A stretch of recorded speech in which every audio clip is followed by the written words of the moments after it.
My name is Natalie, and I'm 34 years old. I built my life brick by brick as an architectural designer, creating beautiful spaces for others, while finally securing my own dream home. I always thought family meant unconditional support, until I returned from a business trip to find my house empty, my car gone, and my family changed forever. My parents had sold everything I owned to give my sister Brooke $800,000 for her stock market schemes. If you're wondering whether blood is truly thicker than water, stick around. Let me know where you're watching from, hit subscribe, and discover how I found justice when the people who should have protected me became my greatest betrayal. I grew up in Lexington, a comfortable suburb just outside of Boston, with my parents and younger sister. Our family looked perfect from the outside, but beneath the surface, the dynamics were complicated. My father, James, worked as a financial advisor with an impressive client list. He managed our family with the same controlling precision he used with his investment portfolios. Every decision required his approval, especially anything involving money. My mother, Diane, had once been vibrant and independent, but years of marriage to my father had turned her into what I can only describe as his echo. She rarely contradicted him, choosing peace over conflict at any cost. Then there was my sister Brooke, 4 years younger, and eternally the golden child. She had this effortless charm, the kind that made strangers offer her opportunities just for existing. While I inherited my father's practical nature and analytical mind, Brooke got our mother's social grace multiplied tenfold. Growing up, this difference became our defining narrative. I was the responsible one. Brooke was the special one. School illustrated this divide perfectly. I studied relentlessly, joining academic clubs and practical extracurriculars that would look good on college applications. Meanwhile, Brooke fluttered between interests like a butterfly, never settling on anything long enough to build real skill, but always praised for her creative spirit and boundless potential. When report cards came, my straight A's were expected, while her passing grades were celebrated as if she'd won Olympic gold. College continued this pattern. I worked 3 jobs to afford my architectural design program at Boston University, taking extra courses to graduate early and minimize debt. My parents contributed the minimum, explaining that I needed to learn financial responsibility and that my practical career choice meant I'd be able to repay loans quickly. I remember the day I called home excited about winning a prestigious student design competition, only to have the conversation cut short because Brooke had decided to audition for a reality TV show. By 25, I had secured a position at Wilson and Hargrove, one of Boston's premier architectural firms. I lived in a tiny apartment, saved aggressively, and spent weekends volunteering with Habitat for Humanity to gain hands-on building experience. At 29, I achieved my dream of homeownership, purchasing a small but charming craftsman house in Newton that needed renovation. The look on my father's face when I declined his offer to help manage my mortgage was worth every extra shift I'd worked. The following year, I found my second love, a 1967 Ford Mustang, in desperate need of restoration. Growing up watching my grandfather work on classic cars had given me a passion for automotive history. I spent 18 months of weekends bringing that car back to life, learning from YouTube tutorials and a community of restoration enthusiasts. When I finally drove it to a family dinner, my father commented that I could have bought something reliable for that money, while Brooke immediately asked to borrow it for a friend's wedding. As my career flourished, Brooke's path remained chaotic. She cycled through community college programs, dropped out of cosmetology school, attempted to launch a fashion blog, and briefly worked as a real estate agent before quitting because the clients weren't respecting her vision. Yet each new venture received enthusiastic financial backing from our parents, often accompanied by comments like, "Brooke just hasn't found her perfect fit yet," or "Some people are too creative for conventional careers."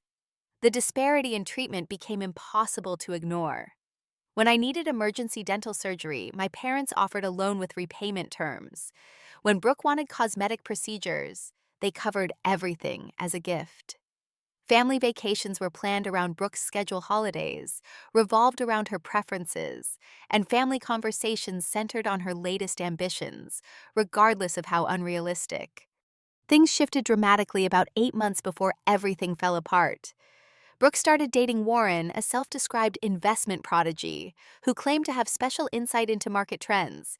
Suddenly, Brooke became obsessed with financial terminology, dropping phrases like market capitalization and arbitrage opportunities into conversation without fully understanding them. My parents, especially my father, seemed impressed by this newfound interest in his domain. The last normal family dinner I attended was 3 weeks before my business trip.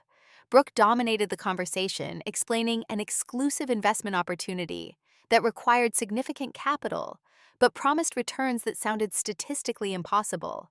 I questioned the details, asking about risk assessment and market indicators, using knowledge I'd gained managing my own modest portfolio. "You just don't understand innovative finance, Natalie," my sister snapped. "This isn't about playing it safe with boring index funds. This is about seizing opportunities."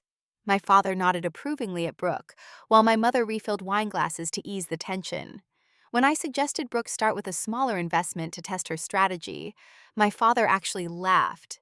"Sometimes you have to take big swings in life," he said. "Your sister is showing real initiative here." I left that dinner with an uneasy feeling, never imagining that their support for Brooke's financial ambitions would soon cost me everything I'd worked for. The morning everything changed started normally enough. I had just returned from a 2-week business trip to Philadelphia, where I'd been overseeing the final details of a sustainable office complex our firm had designed. The project had been demanding but successful, and I was looking forward to spending the weekend relaxing in my own space. The first sign something was wrong came when my key wouldn't work in my front door. I tried again, thinking perhaps the lock had jammed or I was using the wrong key. After several attempts, I stepped back to look at my house and noticed subtle differences. The potted plants I'd left on the porch were gone. The custom brass house numbers I'd installed looked different, replaced with standard black plastic ones. A cold sensation spread through my chest as I pulled out my phone and called my neighbor Susan. "Hey, is everything okay at your house? I just got back and something seems off," I said, trying to keep my voice steady. "Natalie? Oh my God, I've been trying to reach you for days. Where have you been?" Her voice came through frantic. "Philadelphia for work. I told you before I left. What's happening?" "There were moving trucks at your house last week. I thought you must be relocating. Your parents were here supervising everything." "I asked your dad, and he said you'd taken a job in California and needed their help clearing the house for a quick sale." The world seemed to tilt sideways. "Susan, I did not move to California. I did not sell my house. I did not authorize anyone to move my things." "Oh God, Natalie, I'm so sorry. I saw the paperwork. Your father showed me when I questioned him. There was a real estate agent and everything." I thanked her quickly and hung up immediately, trying to call my father, mother, and Brooke. None of them answered. With shaking hands, I requested an Uber to my parents' house in Lexington, my mind racing through possible explanations. Perhaps there had been some catastrophic misunderstanding. Maybe they thought they were helping with something. But even as I clutched at these rationalizations, I knew something was terribly wrong. 40 minutes later, I stood in my parents' driveway, staring at a brand new Tesla with a vanity license plate that read BRKRH, parked where my mother's sensible Volvo usually sat. I rang the doorbell repeatedly until my mother finally opened the door, her face draining of color when she saw me. "Natalie, you're back early. We weren't expecting you until next week." "Where is my house, Mom? Where is my car? Where are my belongings?" My voice was surprisingly calm, despite the hurricane of emotions inside me. She glanced nervously over her shoulder, before stepping onto the porch, partially closing the door behind her. "Sweetheart, let's talk about this calmly. Your father made what we all think is a very sensible decision for the family.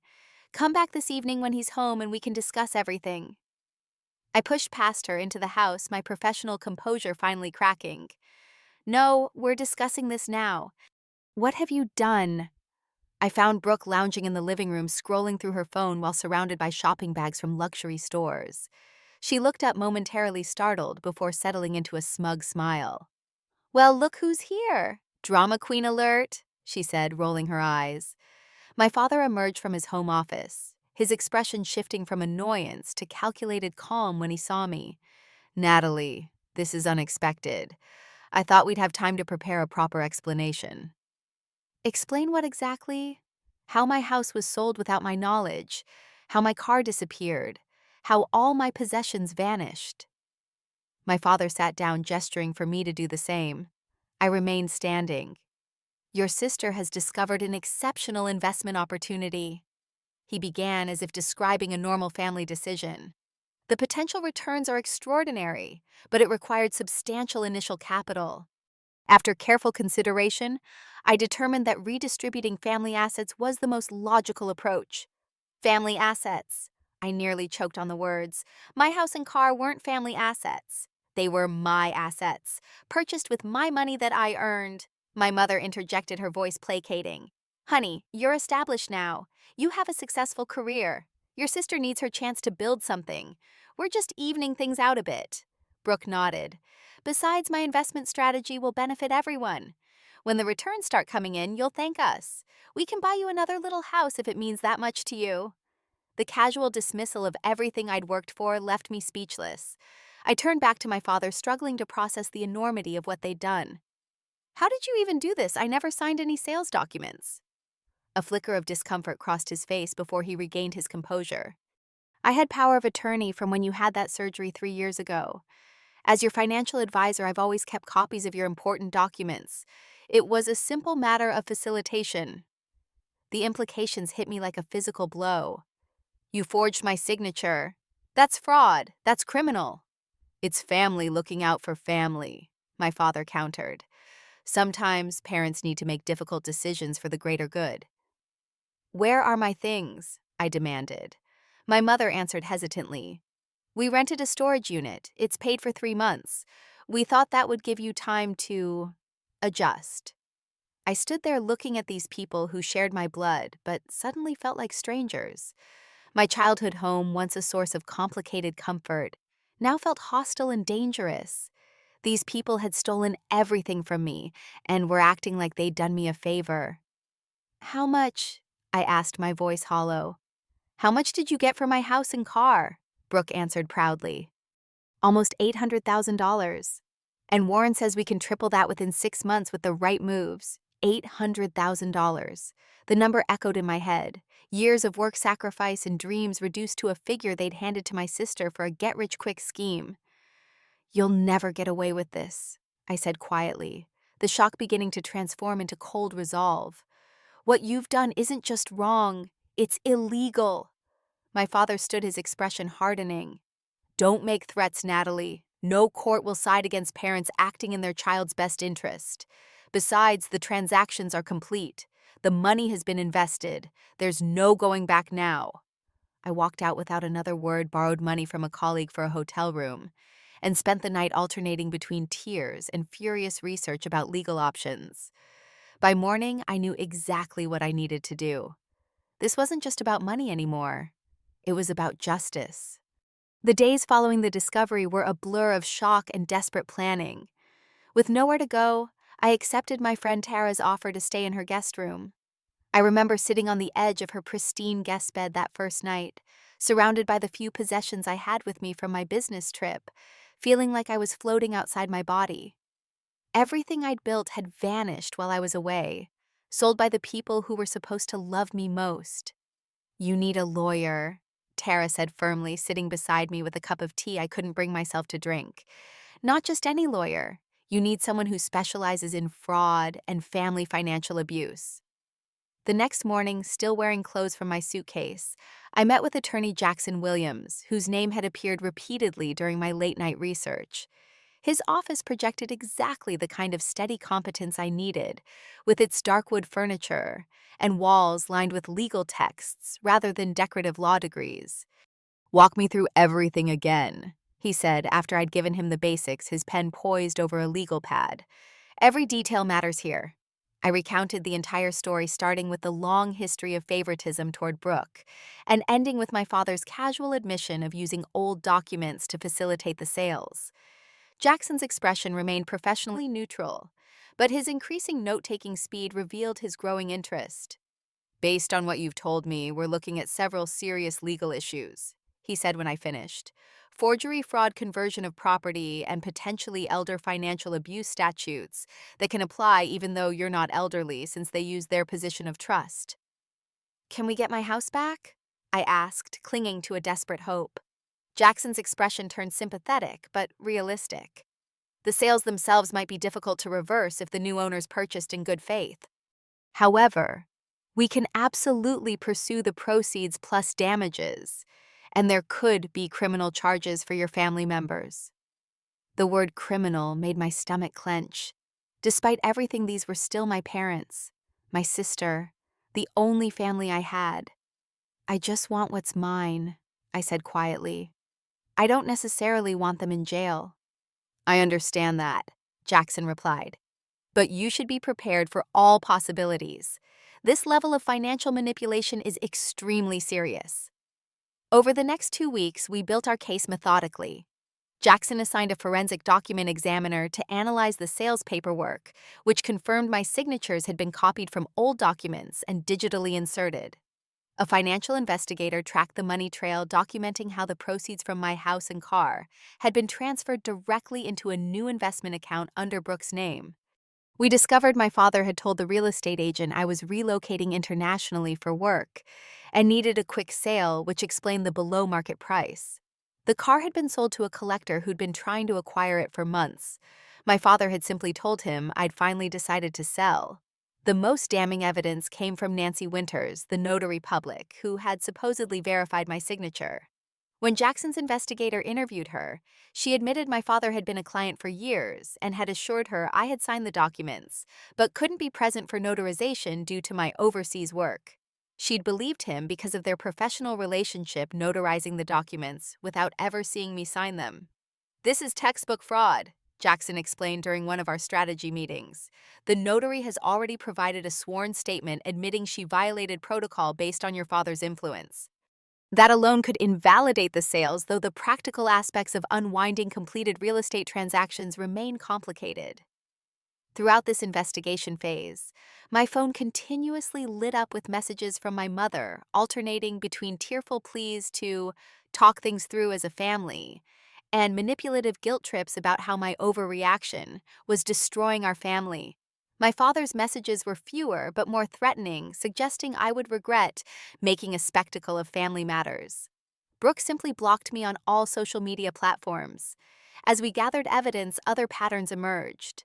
This wasn't the first time my parents had manipulated my finances. Jackson's team found instances where my father had redirected mail containing financial opportunities meant for me accessed accounts using my personal information, and even redirected a small inheritance from my maternal grandmother that should have come to me years ago. This appears to be a long-standing pattern of financial control and exploitation, Jackson noted as we reviewed the growing evidence file. The house and car were just the largest and most brazen examples. When our case was solid, Jackson sent formal legal notices to my parents and sister, outlining the evidence we had gathered and the charges we were prepared to file. The response came not from them directly, but from Martin Green, a high-profile defense attorney known for representing wealthy clients in financial crimes. "Your claims are baseless and emotionally driven," Green's letter stated. Mr. and Mrs. Barrett acted within their rights as parents to redistribute family resources for the collective good. Furthermore, any legal action will only result in further estrangement and public embarrassment for all parties. We strongly urge Ms. Barrett to reconsider this destructive path. The dismissive tone of the letter crystallized my resolve. This wasn't just about reclaiming my financial assets anymore. It was about standing up against a lifetime of manipulation and favoritism that had culminated in this ultimate betrayal. "File everything," I told Jackson after reading the letter. "I want to pursue this to the fullest extent of the law." As we prepared for court, my mother made one last attempt to dissuade me showing up at Tara's house unannounced. Standing on the porch, looking smaller and older than I remembered, she pleaded, "Natalie, please, this should stay in the family. Your father was only trying to help everyone. He always has a plan." "This isn't family, Mom," I replied, feeling strangely calm. "Family doesn't steal from each other. Family doesn't forge signatures or sell someone's home without permission. What you did was criminal, not familial." "But we're blood," she insisted, tears streaming down her face. "That has to count for something." Looking at her, I finally saw clearly what I needed to do. It did count for something. That's why this hurts so much. But it's also why I have to do this. Real family would never have put me in this position. As she drove away, I felt a strange mixture of grief and liberation. The legal battle ahead would be difficult, but for the first time I was fighting for myself without seeking anyone's approval. Whatever happened in court, I had already claimed a different kind of victory. The formal legal proceedings began with a preliminary hearing on a rainy Tuesday morning. I had imagined this moment countless times during sleepless nights, but nothing prepared me for the surreal experience of walking into a courtroom where my parents and sister sat on the opposite side, now adversaries in a legal battle rather than my family. My father maintained his typical composed demeanor, dressed impeccably in a charcoal suit that probably cost more than my current monthly budget. My mother looked fragile and nervous, continuously dabbing at her eyes with a tissue. Brooke sat between them, scrolling through her phone until their attorney whispered something that made her put it away with an exaggerated eye roll. "Remember, stay focused on the facts," Jackson whispered as we took our seats. "Emotional testimony has its place, but this judge responds best to clear evidence and specific legal violations." The judge, a stern-looking woman in her 60s named Judge Eleanor Harmon, began by reviewing the case summary. "This is a highly unusual situation," she noted, looking over her reading glasses at both parties. "Family financial disputes typically involve inheritances or divorces, not allegations of fraud between parents and adult children." Our case presentation began with the forensic document examiner, who methodically demonstrated how my signatures had been copied from legitimate documents and inserted into the sales paperwork. He showed side-by-side comparisons on a large monitor, pointing out the identical pressure points and pen strokes that would be impossible to reproduce naturally. "In my 30 years of document examination, this is among the clearest cases of signature forgery I've encountered," he testified. "These are not authentic signatures, but digital reproductions of Ms. Barrett's signature from other documents." The notary public testified next, visibly uncomfortable as she admitted to notarizing documents without witnessing my signature based solely on my father's assurance. When questioned about whether this violated notary protocols, she quietly acknowledged it did. Throughout these testimonies, I watched my father's face harden, while my mother seemed to physically shrink in her chair. Brooke alternated between apparent boredom and whispered conversations with their attorney. The financial investigator presented the money trail next, showing how the proceeds from my property sales had been transferred directly into a new investment account under Brooke's name. Bank records revealed that within days, nearly $300,000 had already been withdrawn for various investments and several large personal purchases, including Brooke's new Tesla. When Martin Green began his defense, he focused on painting my parents as well-intentioned family leaders, making difficult decisions for collective benefit. He characterized me as an ungrateful daughter who had always been financially privileged compared to my sister. "The Barrett family has always operated as a unified financial entity," Green argued smoothly. "Mr. Barrett, with his extensive financial expertise, has guided family resources throughout his daughters' lives. This reallocation was simply a continuation of that paternal management intended to balance opportunities between siblings." My blood boiled at this mischaracterization. My father had never guided my resources except to minimize them in favor of Brooke. I had built my financial security despite them, not because of them. The case took an unexpected turn when Jackson called Mrs. Abigail Rodriguez to testify. I hadn't heard this name before and glanced at him questioningly. "Trust me," he whispered. "This came from our investigation into your father's professional practices." Mrs. Rodriguez turned out to be an elderly former client of my father's financial advisory business. With quiet dignity, she described how he had similarly manipulated her finances, convincing her to sign documents she didn't fully understand that transferred her late husband's insurance payout into high-risk investments that primarily benefited my father through commission structures. "I trusted James because he spoke with such authority," she testified. "By the time I realized what had happened, most of my security was gone. I was too embarrassed to report it." My father's face flushed red as his attorney objected repeatedly, arguing this testimony was irrelevant to our case. Judge Harmon overruled him, noting that evidence of pattern and practice was indeed relevant to establishing intent.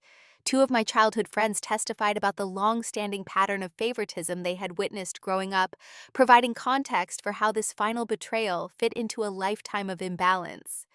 My college roommate described how I had worked multiple jobs, while my sister received regular financial support for her changing interests. When it was finally my turn to testify, I felt strangely calm.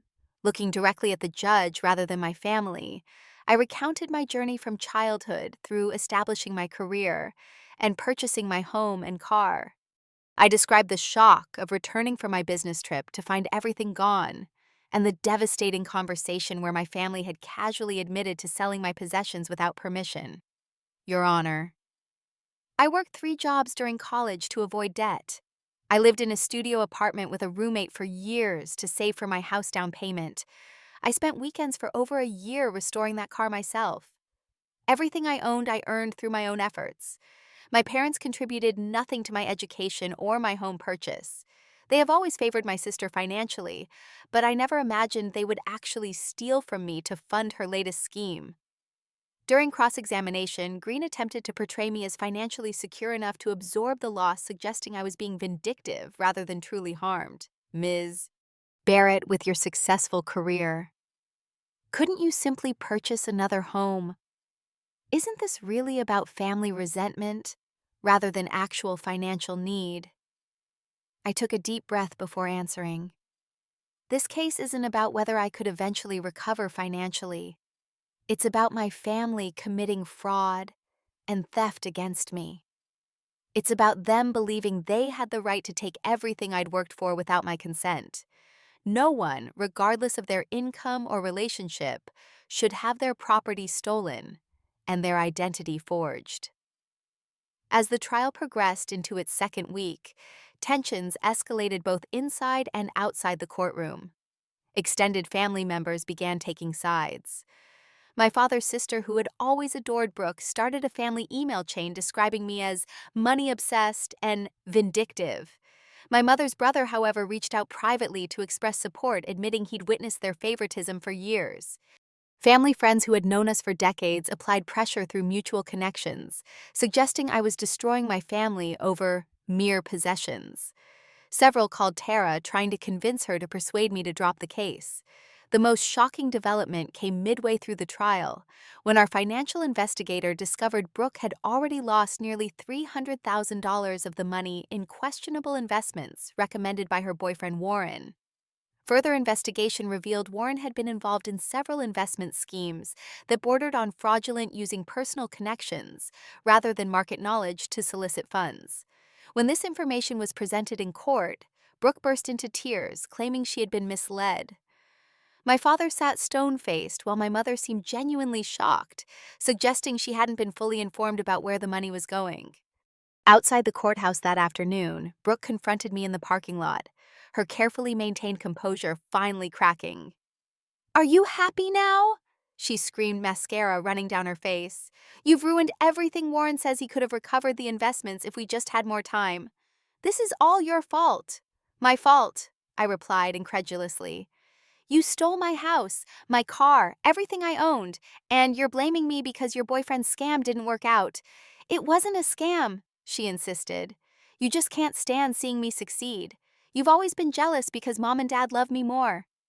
Her words hung in the air between us, the unspoken family truth finally verbalized.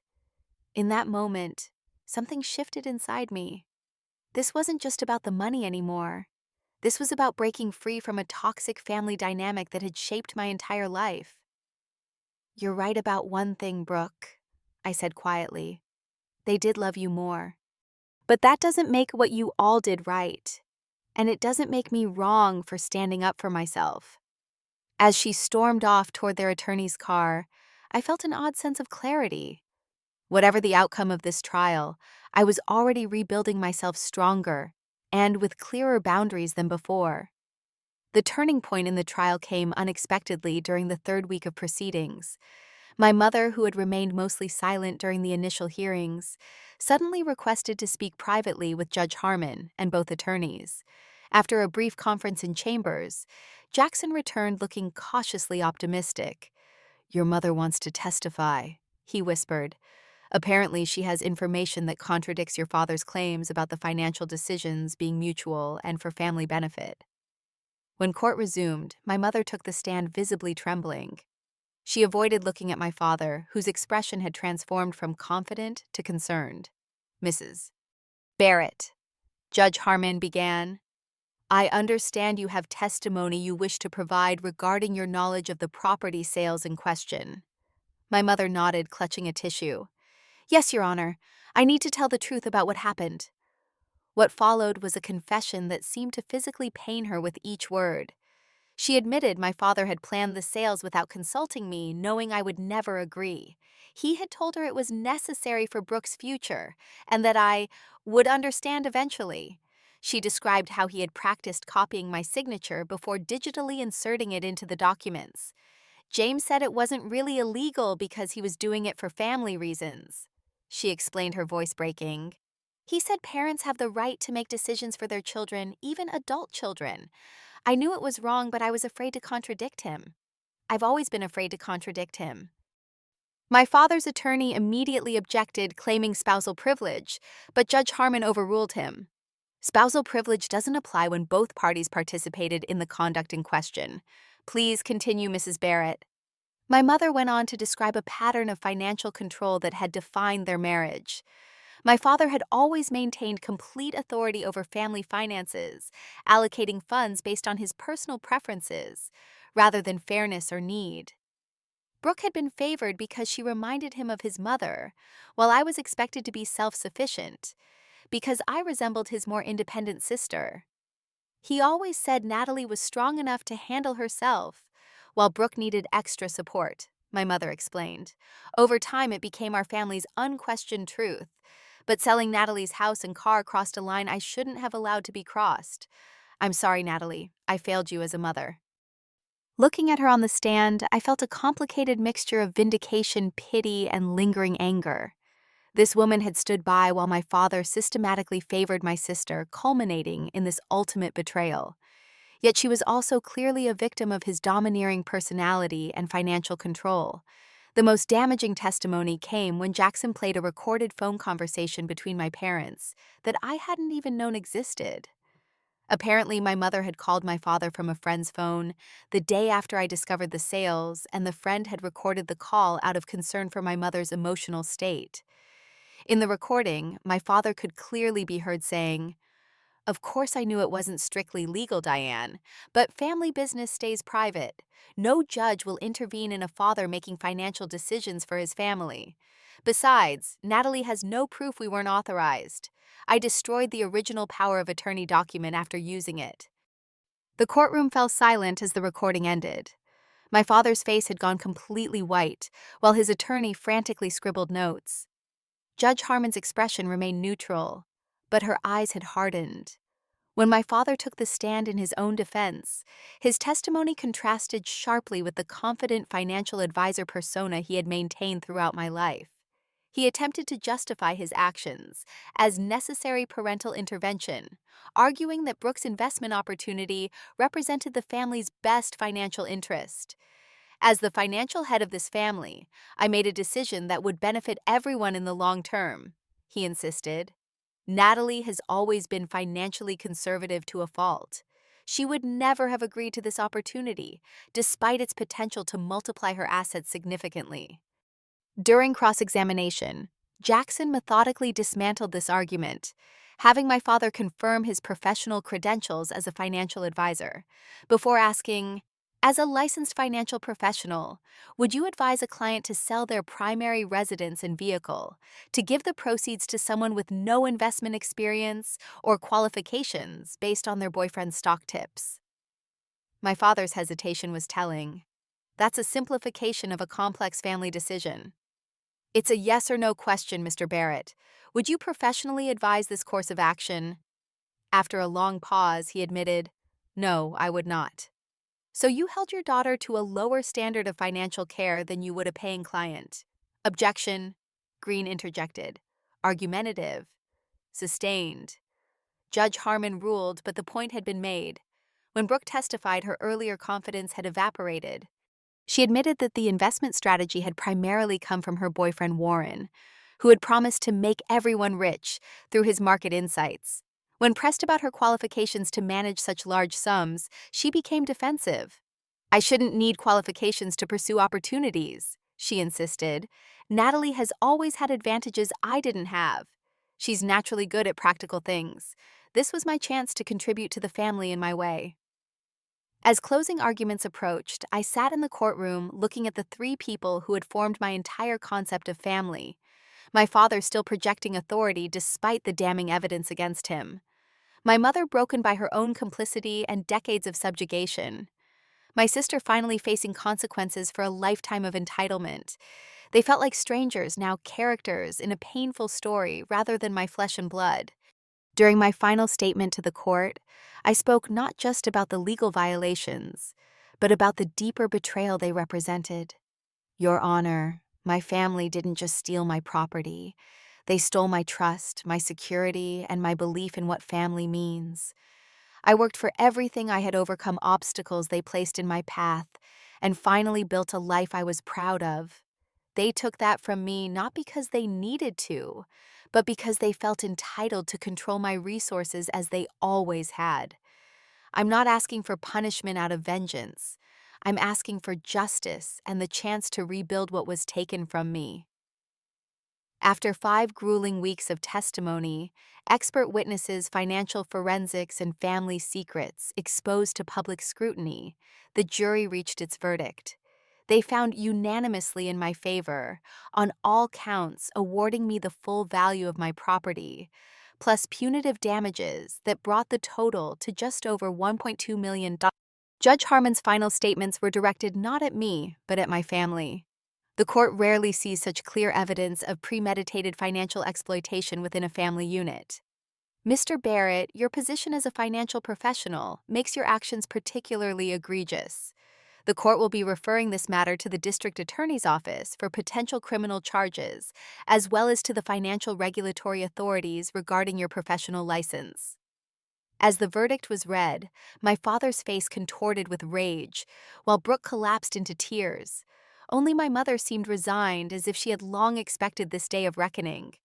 As they left the courtroom, surrounded by reporters drawn to the unusual nature of the case, I remained seated, feeling strangely empty despite the legal victory. Jackson squeezed my shoulder gently. "It's never easy when family is involved, but you stood up for yourself when it mattered. That counts for something." Looking up at him, I managed a small smile. "It counts for everything. For the first time in my life, I chose myself over their approval. I just wish it hadn't come to this." As I walked out of the courthouse alone, a reporter thrust a microphone toward me, asking how it felt to win against my own family. I paused, considering the question. "There are no winners today," I finally replied. "But sometimes justice is more important than peace. Sometimes you have to lose your family to find yourself." The immediate aftermath of the trial felt surreal. I had won the case decisively, but the victory came with its own complex emotions. The financial compensation couldn't immediately replace my home or the sense of security I had lost. The judgment amount of $1.2 million included the value of my property plus punitive damages, but the emotional cost seemed incalculable. I continued staying with Tara while searching for a new place to live. Her generosity had been unwavering throughout the ordeal, but we both knew I needed to establish my own space again. Each morning, I woke up reaching for familiar surroundings, only to remember everything had changed. "You're welcome to stay as long as you need," Tara assured me over coffee one morning. "But I think finding your own place might help with healing. Something completely different from your old house." Maybe she was right. After weeks of searching, I found a modern loft apartment in Cambridge architecturally opposite from my craftsman bungalow, but offering a blank canvas for this new chapter. Using part of the settlement money, I furnished it sparsely but thoughtfully, each piece chosen to represent this evolved version of myself, rather than trying to recreate what was lost. The legal consequences for my family continued to unfold. My father was indeed facing criminal charges for fraud and forgery, with his financial advisory license suspended pending investigation. His business reputation, built over decades, collapsed almost overnight as news of the case spread through professional circles. My sister's situation proved equally dramatic. Warren disappeared shortly after the trial concluded, taking what remained of the investment money with him. Brooke, suddenly facing financial reality without parental subsidy, began sending increasingly desperate messages, alternating between blame and pleas for reconciliation. "This is all your fault," one text read. "Warren would have made the investments work if you hadn't interfered. You've ruined my life because you couldn't stand seeing me happy." Days later, "Nat, please, I need help. The bank is threatening to repossess the Tesla, and Dad can't help now because of the license suspension. Can we please talk? I'm still your sister." Each message reinforced my decision to maintain distance.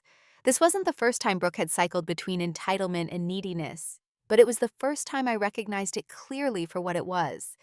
I responded only once, with a contact for a financial counselor who specialized in helping people develop independence. "I can't be your safety net anymore, Brooke. We both need to build separate lives now." She never replied to that message, but I heard through mutual connections that she had reluctantly taken a job in retail, complaining constantly about customer interactions and schedule requirements that seemed perfectly normal to everyone else. My mother's journey took a different path. 2 months after the trial, she filed for divorce from my father, citing decades of financial and emotional control. She reached out to me through her new attorney, requesting a meeting without my father's knowledge. We met at a quiet cafe halfway between our new residences. She looked both older and somehow lighter dressed, simply without the expensive accessories my father had always insisted upon. For several minutes, we sat in awkward silence, the weight of family history sitting heavily between us. "I don't know where to begin," she finally said, her fingers nervously tracing the rim of her coffee cup. "I failed you so completely, for so many years." "Why did you let it happen?" I asked the question that had haunted me since childhood. Why was Brooke always the priority? My mother's eyes filled with tears. "It happened so gradually I barely noticed. Your father always had reasons that sounded logical. Brooke needed more support because she was sensitive. You were doing fine on your own, so intervention would hinder your independence. Over time, it became our family pattern, and I stopped questioning it." She described how my father's financial control had extended to every aspect of their marriage. She hadn't had her own bank account in 30 years. Every purchase required justification. Her inheritance from her parents had been immediately absorbed into accounts she couldn't access. "It doesn't excuse what I did," she said firmly. "I should have protected you. I should have recognized what was happening. I'm not asking for forgiveness, Natalie. I just wanted you to know I'm trying to understand how I became someone who could hurt her own child this way." Looking at her, I felt the anger that had sustained me beginning to shift into something more complicated. "I don't know if I can forgive you yet, Mom, but I think I understand a little better now." We agreed to occasional phone calls, a tentative rebuilding that acknowledged the past without expecting immediate resolution. It wasn't forgiveness exactly, but it was a beginning. My professional life became an unexpected sanctuary during this period. I threw myself into new projects at work, channeling my emotions into designs that my colleagues described as more authentic and emotionally resonant than my previous work. The firm's partners noticed assigning me to higher profile clients and mentioning future leadership possibilities. Sometimes creative breakthroughs come from personal challenges, my mentor observed after I presented a particularly well-received design for a community center. "You're doing some of your best work, Natalie." I found myself forming deeper connections with friends who had stood by me through the ordeal. People like Tara, who had offered practical support without judgment, and colleagues who had covered projects during my court appearances without question. These relationships, based on genuine care rather than obligation, began to reshape my understanding of what family could mean. 6 months after the trial, I received an unexpected letter from Mrs. Rodriguez, the elderly client of my father's who had testified about his financial manipulation. She invited me to join a support group she had formed for victims of family financial abuse, explaining that my case had inspired her to create a space for people with similar experiences. At my first meeting, sitting in a community center with 8 strangers ranging from college students to retirees, I listened to stories that echoed aspects of my own. Parents who had drained children's college funds, siblings who had stolen inheritances, spouses who had hidden assets during divorce proceedings. Each person had not only suffered financial loss, but also the profound betrayal of trust that came with it. When my turn came to speak, I shared not just the facts of my case, but the emotional journey it had triggered. The hardest part wasn't losing my house or car, I admitted. It was losing the illusion that my family would never intentionally harm me. But in that loss, I've found a clearer understanding of my worth and my boundaries. The group became an unexpected source of healing. We shared practical resources for financial recovery, alongside strategies for emotional resilience. Several members had legal backgrounds and volunteered to help others navigate the complicated process of seeking justice. Gradually, the focus shifted from our losses to our collective wisdom and strength.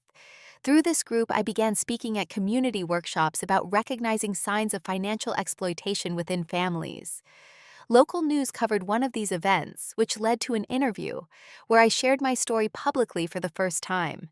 The response was overwhelming, with dozens of people reaching out with similar experiences, thanking me for giving voice to a type of abuse often hidden behind family loyalty.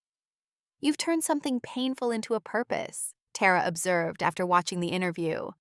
"That's the definition of healing, isn't it?"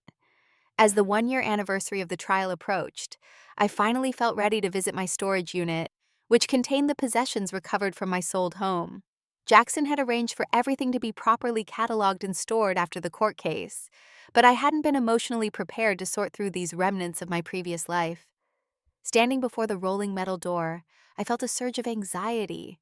Inside were photographs, books, furniture, and mementos from a life that now seemed to belong to someone else. Taking a deep breath, I unlocked the padlock and raised the door. The sight of my possessions neatly packed, but removed from their proper context, brought unexpected tears. I spent hours opening boxes, rediscovering items that connected me to happier memories before the betrayal. My grandmother's recipe box, photo albums from college, the architectural award I'd won for my first major design. By sunset, I had sorted everything into categories: items to bring to my new apartment, things to sell or donate, and a small collection to simply let go. As I closed the unit, I realized I was doing the same with the chapters of my life, keeping what still served me, releasing what didn't, and making peace with the process of transformation.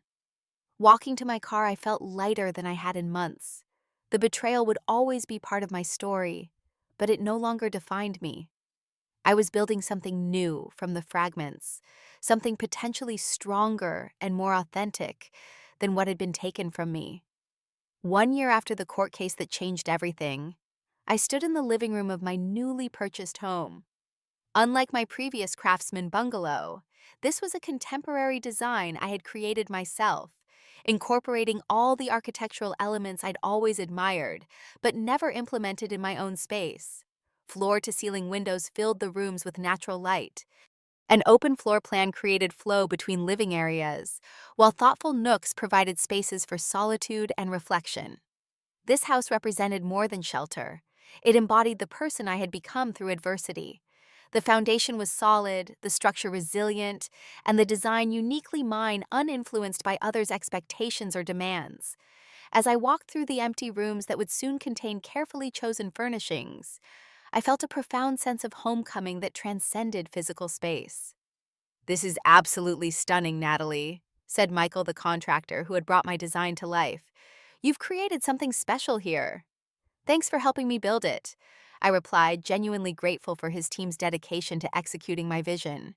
"It means more than you know." The journey to this moment had been complicated and nonlinear. The settlement money had provided financial means to rebuild, but the emotional reconstruction had been more challenging. Through therapy, supportive friends, and the community I'd found among other survivors of family financial abuse, I had gradually reassembled my sense of self and security. Dr. Lisa Chen, my therapist of the past year, had helped me navigate the complex grief that came with family estrangement. "You're mourning not just what you lost," she had explained during one particularly difficult session. But what you never actually had the unconditionally supportive family you deserved. Those words had shifted something fundamental in my understanding. I wasn't broken because my family had failed me. They had failed because they were unable to recognize my worth and respect my boundaries. This perspective allowed me to move forward without carrying the weight of their limitations. Professional recognition had come unexpectedly during this rebuilding period. My firm had promoted me to senior architect after a sustainable housing project I designed received national attention. The clarity and purpose that emerged from my personal crisis had somehow translated into more authentic, innovative work that resonated with clients and colleagues alike. Sometimes our greatest creative breakthroughs come after personal transformation, my mentor had observed. You're designing with more heart now. People feel that. The support group for family financial abuse survivors had evolved into an official nonprofit organization, with me serving on the advisory board alongside Mrs. Rodriguez and several attorneys who provided pro bono consultation. We had recently secured funding to create educational materials for distribution to legal aid offices and financial advisors, helping others identify warning signs before situations escalated to the level mine had reached. My relationship with my mother had developed into a careful, measured reconnection. After her divorce from my father was finalized, she had begun therapy and taken financial literacy courses, steps that demonstrated her commitment to change. Our monthly coffee meetings remained somewhat awkward, but increasingly honest, as she worked to understand her role in the family dynamics without defaulting to excuses. "I'm learning who I am without your father defining me," she had said during our most recent meeting. "I should have done this decades ago for both of us." My father's situation had taken a different trajectory. Found guilty of multiple counts of fraud and forgery, he had received a suspended sentence due to his age and health conditions, but was permanently barred from financial advisory work. His reputation and career were destroyed, a consequence that seemed to hurt him more than the legal penalties. He had made no genuine attempts at reconciliation, sending only a formal letter through his attorney expressing regret for the family misunderstanding, without acknowledging wrongdoing. Brooke's path had been more chaotic. After Warren disappeared with the remaining investment money, she had cycled through several jobs, apartments, and relationships, periodically resurfacing to ask for help or assign blame. Our most recent encounter had been 3 months ago, at a grocery store, an awkward coincidence neither of us had anticipated. "You look good," she had said reluctantly, eyeing my professional attire. "I guess ruining our family worked out well for you." Rather than engaging with her accusation, I had simply asked, "Are you getting the support you need, Brooke?" Her expression had shifted momentarily, vulnerability breaking through the hostility. "I'm figuring things out, without any help, obviously." "There are resources available if you want them," I had offered, keeping my tone neutral. "Financial counseling, career guidance. I can send you information." "I don't need your charity," she had snapped, reverting to her defensive posture before walking away. That brief exchange confirmed what I already knew. True reconciliation would require acknowledgement and accountability, something Brooke wasn't yet capable of offering. I had left the store feeling sad for her continued struggles, but confident in my decision to maintain boundaries. The most unexpected development in my rebuilding process had been meeting Daniel, an environmental engineer I'd collaborated with on a sustainable housing project. Our professional relationship had gradually evolved into friendship, and eventually something deeper, characterized by mutual respect and clear communication that contrasted sharply with the manipulation I'd grown up with.